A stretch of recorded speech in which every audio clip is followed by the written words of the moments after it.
The epidemic here is worse than previously estimated, much worse. The message that's been pushed on us, it's your fault you're fat. Shouldn't be so hard to get them to run around and play, right? They have voracious appetites and they don't exercise enough. It's about how active our kids are. If you've seen the movie Fed Up, you know that things have gone terribly wrong with the food supply in our country, and even all over the world. Not only are we eating too much food, we're eating and drinking the wrong food. Sugar-sweetened beverages, added sugars in 80% of our food products, and a diet rich in refined grains and other carbohydrates is making a third of our population sick with diseases like diabetes and metabolic syndrome. Even heart disease and some cancers can be blamed on the diet we've been eating over the past 30 years. Who's to blame for this emerging wave of obesity and related metabolic diseases? We've been told that it's our fault for not sticking to the low-fat diet recommended by the U.S. Department of Agriculture through its food pyramid and now MyPlate recommendations. We've also been told that we don't exercise enough, but in fact we have followed these recommendations. We've dropped the proportion of fats in our diet and even increased our exercise over the past decade. But it hasn't worked. We're getting heavier and sicker every year.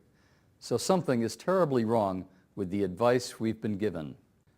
Hi, I'm Dr. David Weed, and over the next 20 minutes, I want to follow up on the recommendations laid out in the film Fed Up, as they would apply to people living in the South Coast, including the cities of Fall River and New Bedford. Our area is already experiencing above average disease rates for obesity, diabetes, coronary artery disease, congestive heart failure, and stroke. While the recommendations we're about to hear may seem controversial, they are based on good science and much more likely to lead to healthier lives than following the advice we've been given over the past 30 years that got us into this crisis in the first place. In simple terms, as the movie lays out in detail, on the advice of the government starting in the 1980s, food manufacturers began removing fats from many of the foods we eat. Everything from milk and yogurt to breads, cereals, salad dressings, and even baked potato chips and ice cream have all earned the low-fat designation, thought to not only decrease heart disease, but also to help us lose weight. Boy, were they wrong. With the fats gone, foods were soon laced with added sugars, a form of carbohydrate that's easily absorbed by the body, but if not used for activity, immediately gets stored as body fat. We all thought that it was the fat in foods that was making us fat, when all along it was the carbs. And as the movie points out, even 40% of the people who do not gain a lot of weight on these foods still have gone on to develop metabolic syndrome and diabetes. As we saw in the movie, people who struggle to lose weight eating low-fat foods continue to gain weight even if they exercise strenuously and often. What they don't realize is that the excessive carbohydrates in these foods stimulated their bodies to produce more insulin, which is the hormone responsible for storing unused energy as body fat. In fact, the recommendations of the USDA 30 years ago that all of us should eat 6 to 11 servings of grains, cereals, bread, potatoes, and rice actually fueled the growing obesity crisis. With the help of government subsidies for sugar and corn, wheat, and other grains, food producers followed suit with an abundance of products that were cheap and all so tasty. And we were told that weight loss is all about energy balance. But what we haven't been told is that a calorie is not a calorie if what we're eating is mostly sugar or foods that turn to sugar by the time they hit our stomachs. Today's USDA dietary recommendations still advocate a whopping 300 grams of carbohydrates a day, well over half of what most people can tolerate without steady weight gain. If we wanted to design a program to make the American population fatter, we couldn't have done a better job. Unfortunately, we're now stuck with a food supply that nature never intended us to eat and that has addicted most of the population to eating, so much so that they won't easily give it up. And we don't just eat 3 times a day. Because carbohydrates digest very quickly, we get hungry again in just a few hours. So now we have to snack throughout the day, every few hours, in response to the blood sugar crashes that we experience on this diet. Even our schools have responded with morning and afternoon snacks that simply maintain the carbohydrate addiction. And here on the South Coast, it doesn't help that our culture often reinforces the high carbohydrate consumption. Whether we're of Portuguese or Latino heritage, we are all too familiar with meals that include rice, potatoes, and lots of bread. Add to that all of the pastries, cakes, cookies, ice cream, and other foods that we're moving from the category of occasional treats to standard parts of every meal. And you have a slowly developing crisis in the making right here in our own communities. So now, not only are we as overweight and obese as the rest of the nation, the rates of diabetes, heart disease, and some cancers are growing even faster. Right now, 1 out of 5 people over the age of 60 in our area has diabetes, and it's the single biggest reason that people are admitted to our hospitals. While we're doing better at keeping people alive with these diseases, the length of time that they are disabled with these illnesses is increasing as people are getting sicker at earlier and earlier ages. Even our teenagers are getting type 2 diabetes, now the largest medical concern for this age group. So do we just sit by and watch as these problems grow, or is there something we can do about it? While the solution is by no means easy, if we understand what made it happen, there are some solutions. As the movie Fed Up points out, it took over 30 years to get where we are now, so it's going to take a long time to fix the problem. But we can recall that we were in the same place with smoking 30 years ago. Over that time, we instituted laws, policies, and regulations that gradually reduced the addiction to nicotine to less than half of what it once was. Can we do the same with our addiction to high carbohydrate diets? Here are 10 things we can do.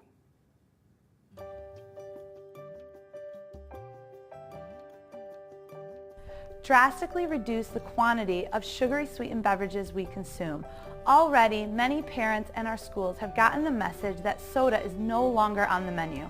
Unfortunately, youth use their own resources to continue to use these products, many of which are loaded with caffeine and can be very harmful when consumed in large doses. We need to stop offering these at other places where children purchase drinks, such as sports events, festivals, and entertainment venues. We should also recommend limitations on fruit juice and sports drinks, which contain just as much sugar. And how about bringing back free water and bubblers in our parks and public spaces, most of which have gone unrepaired for years. Access to free water should be a right for everyone in every location. In addition, we need to teach people how to recognize and avoid added sugar in their food, which goes by many names. Let's teach people to read the nutrition facts labels so they can limit the total daily amount of added sugars to 150 calories for men and 100 calories for women.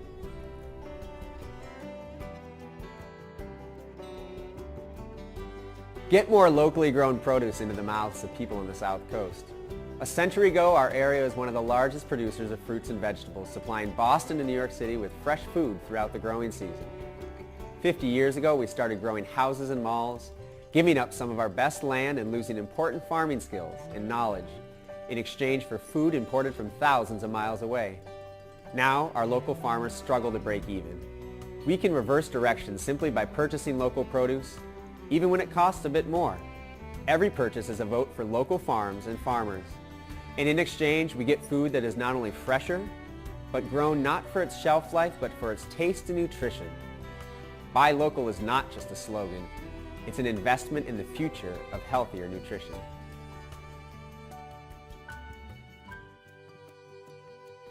Stop kidding ourselves that the food we serve to children in our schools is good for them. Yes, most of our schools are now compliant with USDA guidelines for healthy meals, but remember, it was those same guidelines that got us into trouble in the first place. We need to be providing non-packaged, wholesome foods that taste good, provide plenty of nutrition, and teach children what healthy foods are. After all, these are schools we're talking about, where children learn what we teach them about food as well as other subjects.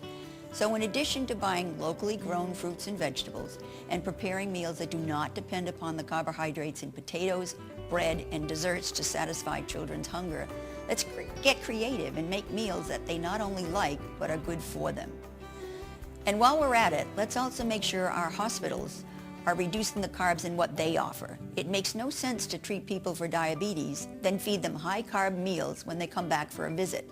And our local employers should be encouraged to make those same changes in what they offer as well.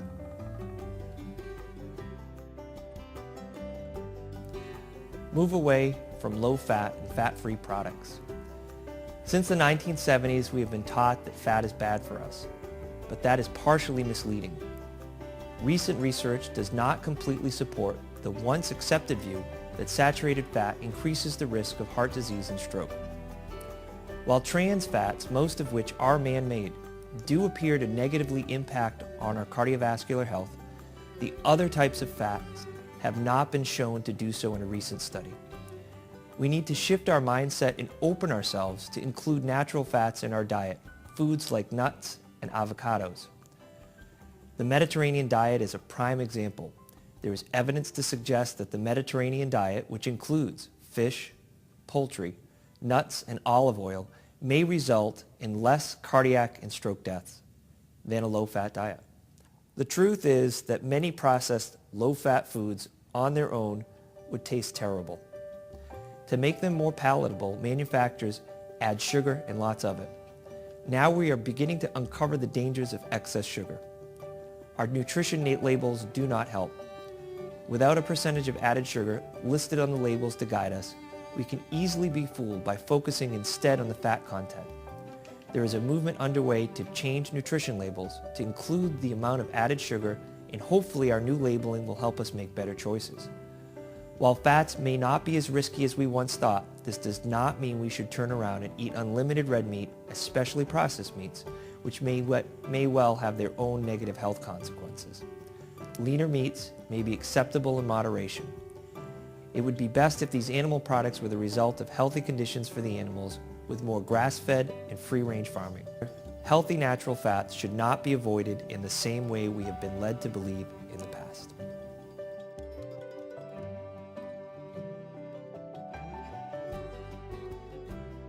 We need to stop telling people that the way to lose weight is to consume low-fat foods. There are now well over 30 scientifically validated studies that show that diets low in carbohydrates but rich in fats are more effective for weight loss, and people are able to sustain these diets as a regular part of eating. Unfortunately, both the American Heart Association and the American Cancer Society continue to state, watching the amount of fat you eat is important because diets high in fat tend to be high in calories and can contribute to weight gain. While the first statement is partially true, good science and even the most casual observer knows that the second is patently false. If eating low-fat foods is so effective for losing weight, why is nearly everyone battling a bulging waistline?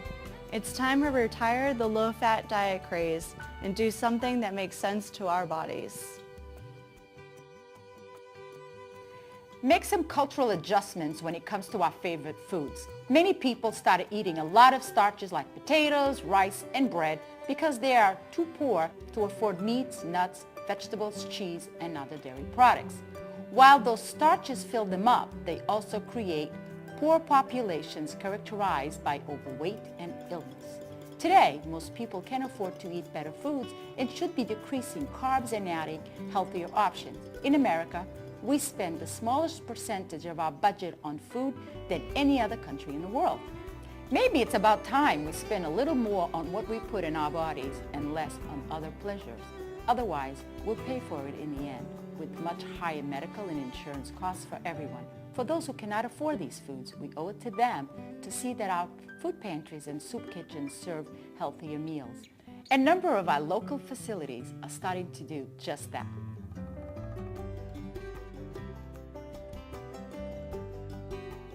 Teach people how to purchase and prepare better foods.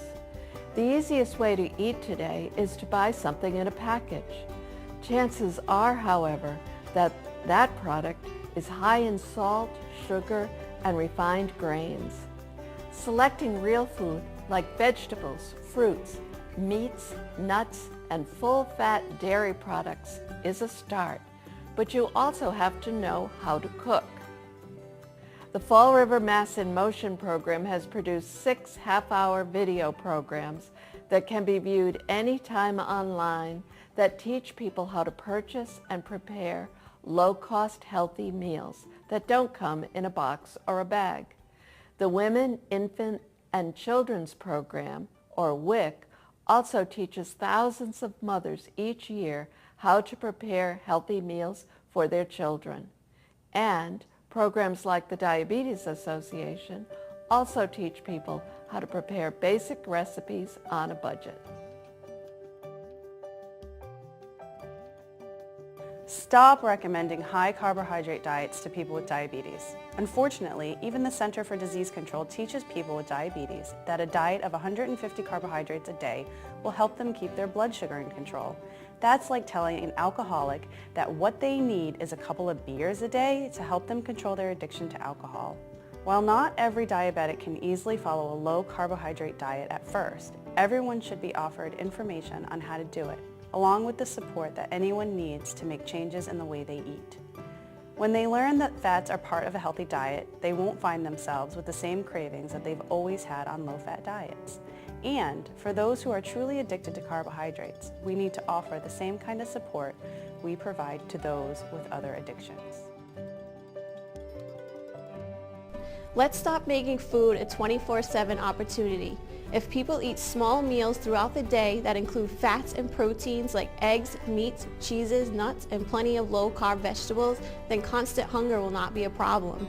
And let's take away the candy bars, drinks, and chips and packaged food items found everywhere, like at checkout counters in stores.